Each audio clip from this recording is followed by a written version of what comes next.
Guys, welcome to my channel. Today, nandito tayo sa Shell Station para magpa-wheel alignment. Nagpa-lowered kasi ako last month, so I need to check kung naapektuhan ba yung alignment. Kasi kapag nagpa-lift ka o nagpa-lowered ka ng iyong sasakyan, nagkakaroon ng effect yung sa toe, yung camber, at saka yung caster. Ganun din kung magpalit ka ng suspension parts. For example, yung struts, yung ball joint, yung shocks, yung bushings, o kaya yung control arm. So, pag ginalaw yung mga parts na yan, mawawala yan sa alignment. In my case, napansin ko yung manibela ko, medyo nakatabingi ng konti. So, nandito na ako sa shop para magpa-wheel alignment. And then, isi-share ko sa inyo ano yung mga elements na titingnan ninyo kapag ka magpapa-wheel alignment ka. So, naghanap ako ng shop na bago yung equipment. Swerte naman, malapit lang dito sa amin itong bagong Shell Station na meron silang new equipment. So, halika, samahan nyo ako.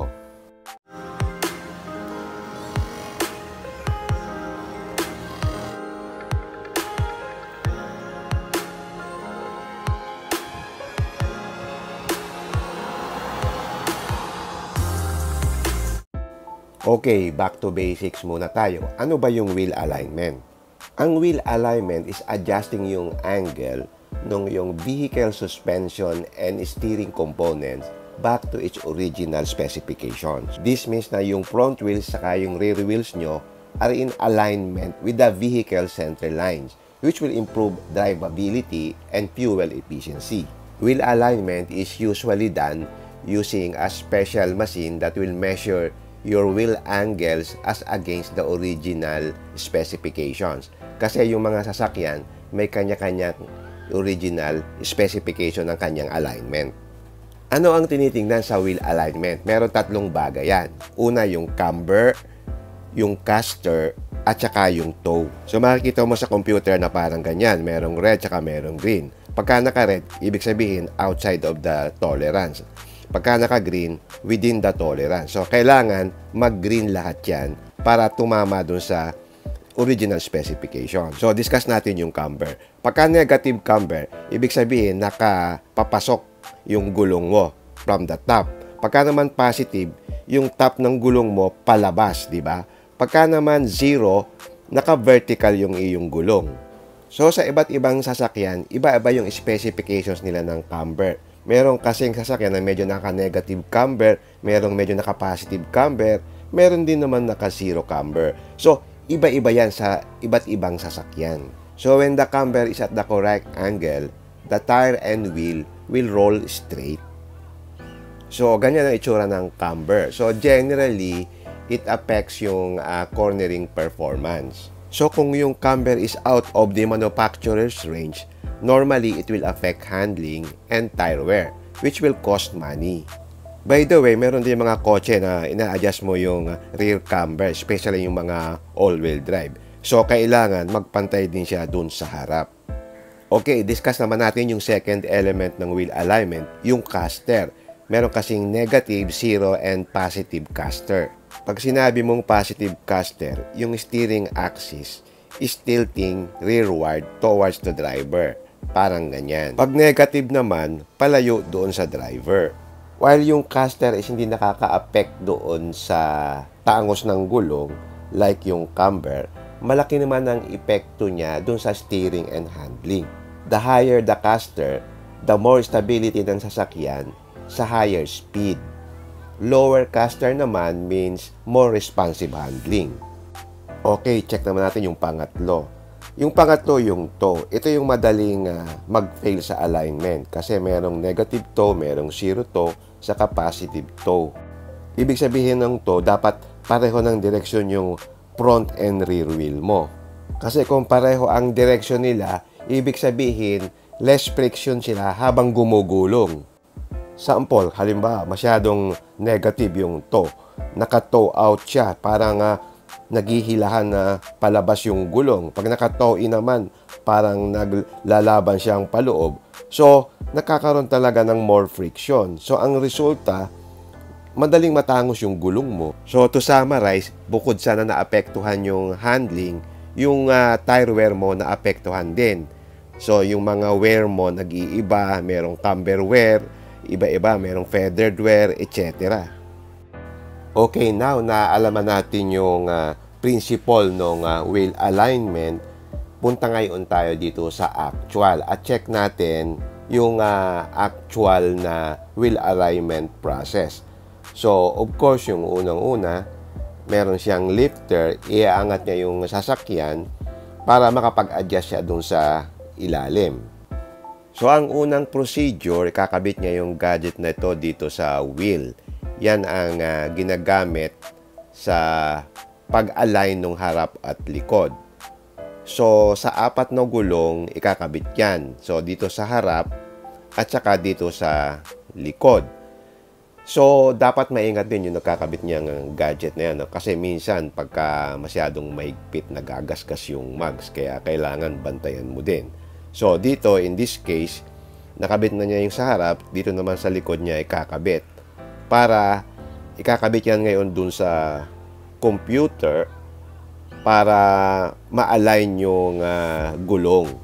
So, yan, nakakabit na yung device dun sa harap at saka sa likod na gulong. And then, ikakabit din dun sa right side, sa harap at saka sa likod. By the way, importante nga pala na yung sasakyan mo merong software. For example, ito Mazda 3 meron siya. Kasi kung wala, wag mo na ituloy.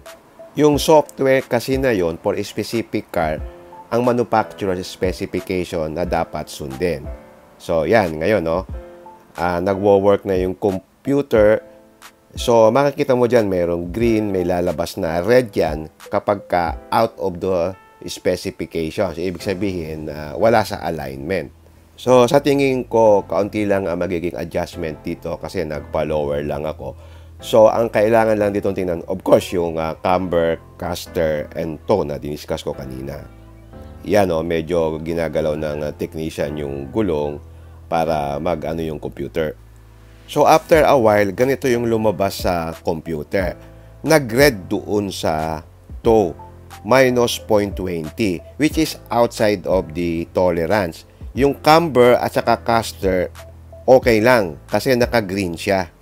So, kitang-kita yung toe angle ko is minus 0.20 degrees. So, dapat pumasok siya dun sa tolerance. Siguro 0.20 okay na yan para mag-green. So, yan ang kailangan i-adjust.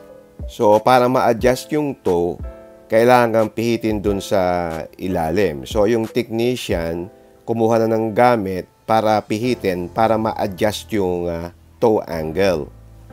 So, habang ina-adjust niya sa ilalim yung toe angle, tinitingnan niya ngayon yung computer kung tama na or within tolerance. So, ang objective niya is magkaroon ng tamang adjustment. So, upon adjustment, check natin yung sa computer monitor. So, dito, nag-green na siya. So, in-adjust niya yung sa right, no?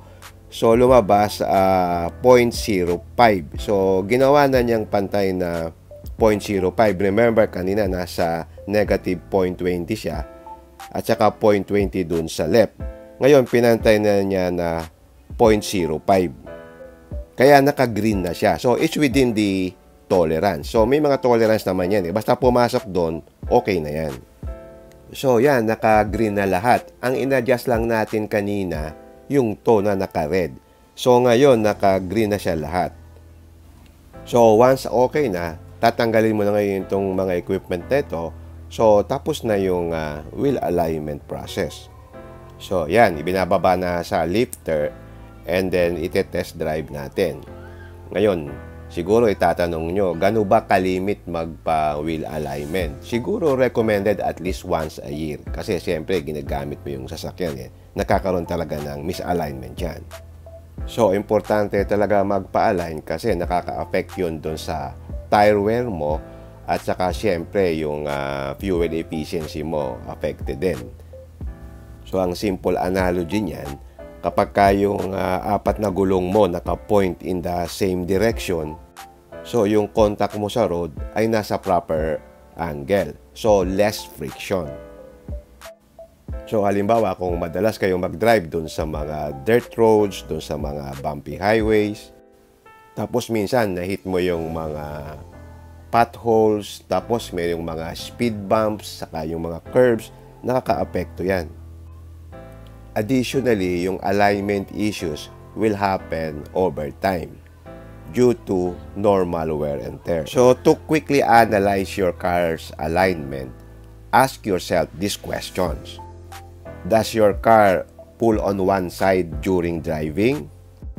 Yung steering wheel mo ba hindi pantay? Minsan nakakabig sa kanan o medyo nakakabig sa kaliwa.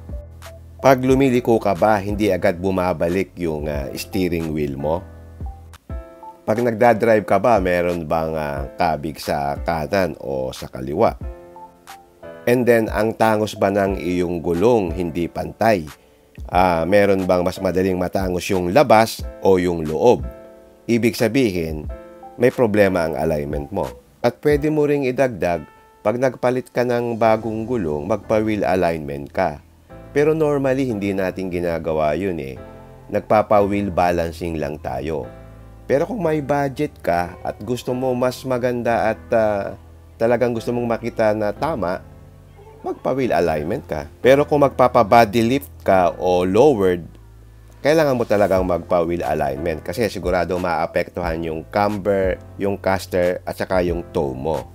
So, ganun din kung nag-repair ka o nagpalit ka ng steering and suspension parts mo like yung struts, yung ball joints, yung tie rods or bushings o kaya yung control arm.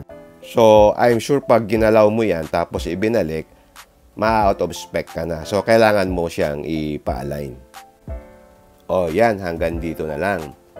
I hope I have given you some important points about wheel alignment. Importante talaga malaman natin kung ano yung dapat mong tingnan kung kailangan mo ng wheel alignment at kung gaano kalimit mo siyang gagawin. Alright, if you like this video, don't forget to like, share, and subscribe. Until next time, see you again my next vlog. Bye!